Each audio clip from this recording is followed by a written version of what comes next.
Hello ವೀಕ್ಷಕರೇ, ತಮ್ಮೆಲ್ಲರಿಗೂ Shashi recipes ಇನ್ ಕನ್ನಡ ಚಾನಲ್ಗೆ ಸ್ವಾಗತ. ಇವತ್ತು ಈ ವಿಡಿಯೋ ಮೂಲಕ ತಮ್ಮೆಲ್ಲರಿಗೂ ಚಿಕನ್ ಫ್ರೈನ ಯಾವ ರೀತಿ ಮಾಡೋದು ಅಂತ ತೋರಿಸ್ಕೊಡ್ತಾ ಇದ್ದೀವಿ. ಹಾಗಿದ್ರೆ ಬನ್ನಿ ಈ ರೆಸಿಪಿನ ಯಾವ ರೀತಿ ಮಾಡುವುದು ಅಂತ ನೋಡೋಣ. ಮೊದಲಿಗೆ ಒಂದು ಕುಕ್ಕರ್ನ ಬಿಸಿ ಮಾಡಿಕೊಂಡು 2 ಟೇಬಲ್ ಸ್ಪೂನ್ ಅಷ್ಟು ತುಪ್ಪನ ಹಾಕೋತಾ ಇದ್ದೀವಿ.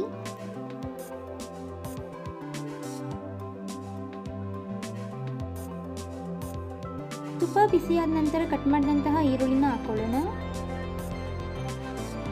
ಈಗ ಇದನ್ನ ಲೋ ಫ್ಲೇಮಲ್ಲೇ ಚೆನ್ನಾಗಿ ಫ್ರೈ ಮಾಡಿಕೊಡಿ.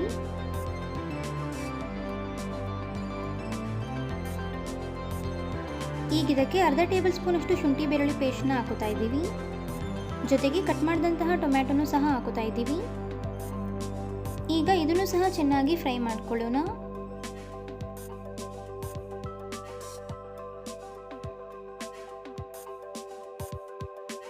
ಟೊಮೆಟೊ ಚೆನ್ನಾಗಿ ಫ್ರೈ ಆದ ನಂತರ 3/4 kg ಚಿಕನ್ನ ಹಾಕೋತಾ ಇದ್ದೀವಿ. ಜೊತೆಗೆ ಸ್ವಲ್ಪ ಅರಿಶಿನನ್ನು ಸಹ ಹಾಕೋತಾ ಇದ್ದೀವಿ. ಈಗ ಇದನ್ನು ಲೋ ಫ್ಲೇಮಲ್ಲಿ 5 ರಿಂದ 10 ನಿಮಿಷಗಳ ಕಾಲ ಫ್ರೈ ಮಾಡ್ಕೊಳ್ಳಿ.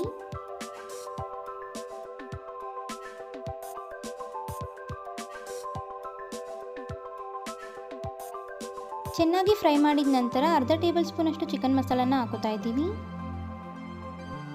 ಹಾಗೆ 1/4 ಟೇಬಲ್ ಸ್ಪೂನ್ ಅಷ್ಟು ಜೀರಿಗೆ ಪುಡಿ, 1 ಟೇಬಲ್ ಸ್ಪೂನ್ ಅಷ್ಟು ಅಚ್ಕಾರದ ಪುಡಿ, ಅರ್ಧ ಟೇಬಲ್ ಸ್ಪೂನ್ ಅಷ್ಟು ಧನಿಯಾ ಪುಡಿ, ಜೊತೆಗೆ ರುಚಿಗೆ ತಕ್ಕಷ್ಟು ಉಪ್ಪನ್ನು ಸಹ ಹಾಕೋತಾ ಇದ್ದೀವಿ.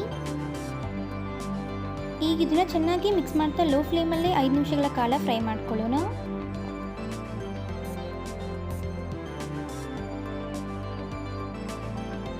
ಈಗಿಲ್ಲಿ ನೀವು ನೋಡ್ತಿರಬಹುದು ಚೆನ್ನಾಗಿ ಫ್ರೈ ಆಗಿದೆ. ಈಗೊಮ್ಮೆ ಮಿಕ್ಸ್ ಮಾಡ್ಕೊಳ್ಳೋಣ.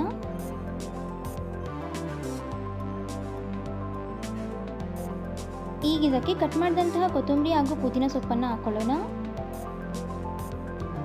ಜೊತೆಗೆ 1 ಬೌಲಷ್ಟು ನೀರನ್ನ ಹಾಕೋತಾ ಇದ್ದೀವಿ.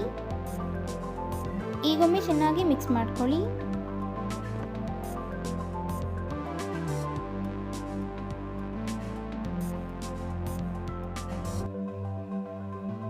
ಮಿಕ್ಸ್ ಮಾಡಿದ ನಂತರ ಒಂದು ಕುಕ್ಕರ್ ಲಿಡ್ನ ಕ್ಲೋಸ್ ಮಾಡಿ ಲೋ ಫ್ಲೇಮಲ್ಲೇ 2 ವಿಷಲ್ ಕೂಗಿಸ್ಕೊಳ್ಳಿ. ಈಗಿಲ್ಲಿ ಕುಕ್ಕರ್ 2 ವಿಷಲ್ ಕೂಗಿ ತಣ್ಣಗಾಗಿದೆ. ಲಿಡ್ನ ಓಪನ್ ಮಾಡೋಣ. ಈಗೊಮ್ಮೆ ಚೆನ್ನಾಗಿ ಮಿಕ್ಸ್ ಮಾಡ್ಕೊಳ್ಳಿ.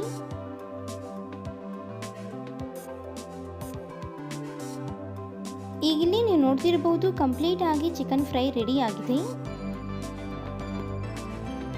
ನೋಡಿದ್ರಲ್ಲ ವೀಕ್ಷಕರೇ, ಈಸಿಯಾಗಿ ಚಿಕನ್ ಫ್ರೈನ ಯಾವ ರೀತಿ ಮಾಡಬಹುದು ಅಂತ. ಹಾಗಿದ್ರೆ ಇವತ್ತು ನಾವು ಮಾಡಿ ತಿಳಿಸಿಕೊಟ್ಟಂತಹ ಈ ರೆಸಿಪಿ ತಮ್ಮೆಲ್ಲರಿಗೂ ಇಷ್ಟ ಆಗಿದೆ ಅಂತ ಅನ್ಕೊಂತೀನಿ. ಇಷ್ಟ ಆಗಿದ್ರೆ ಈ ವಿಡಿಯೋಗೊಂದು ಲೈಕ್ ಕೊಡಿ. ಹಾಗೆ ತಮ್ಮ ಅನಿಸಿಕೆ ಅಭಿಪ್ರಾಯಗಳನ್ನ ಕಮೆಂಟ್ ಬಾಕ್ಸಲ್ಲಿ ಕಮೆಂಟ್ ಮಾಡಿ.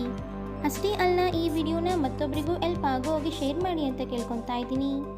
ಮತ್ತಷ್ಟು ಹೊಸ ರೆಸಿಪಿಗಳಿಗೋಸ್ಕರ ನಮ್ಮ ಚಾನಲ್ನ ಸಬ್ಸ್ಕ್ರೈಬ್ ಮಾಡೋದನ್ನ ಮರಿಬೇಡಿ. Thank you.